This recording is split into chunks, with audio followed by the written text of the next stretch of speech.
this ambition? Everyone knows the glory of ancient Rome. A 2,000-year story of power, prestige, and fall. Silence! But what if that never happened?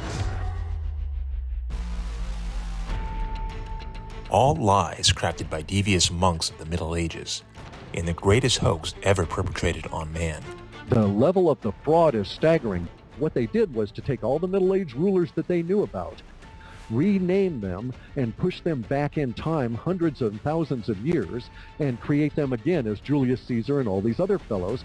But they did so in such a way that the details of their lives are clearly available to us who can see all of the eras. The guys who made the forgeries could not have known the level of our science now. A professor and mathematician from Moscow State University and a team of researchers conducted the first ever statistical analysis of ancient and medieval chronicles, applying objective numerical values to the events and people of the past. No one could be prepared for what he uncovered: that nearly every ancient and medieval dynasty were copies of the same medieval history. When he started researching the matter in more detail, he was surprised for himself. He could not believe the results in the beginning himself. This suggests that the entire timeline should be different. That means that the historic events that are also placed in time must be wrong as well. According to Fomenko, our conception of ancient Rome was merely the phantom duplicate of what we know as the medieval Latin Byzantine Empire. Its history artificially moved to Italy and pushed back over 1,000 years.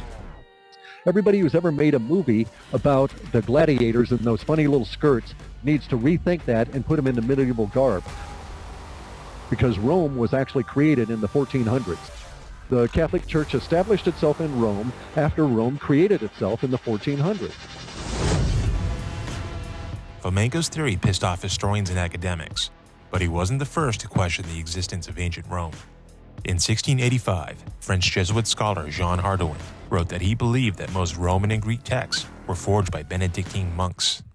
He claimed, this is Hardouin, that all the ancient classics of Greece and Rome, having been manufactured of the 13th century under the direction of Frederick II. The guy was making all this stuff up. As impossible as this sounds, nearly every artifact from ancient Rome can be traced to the Middle Ages.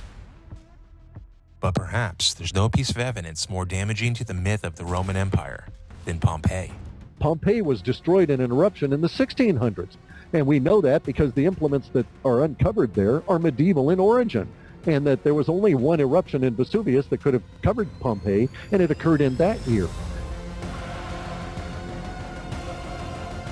No archaeologist has got the balls to reply to any of this information.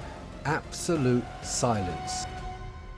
Is that a surprise?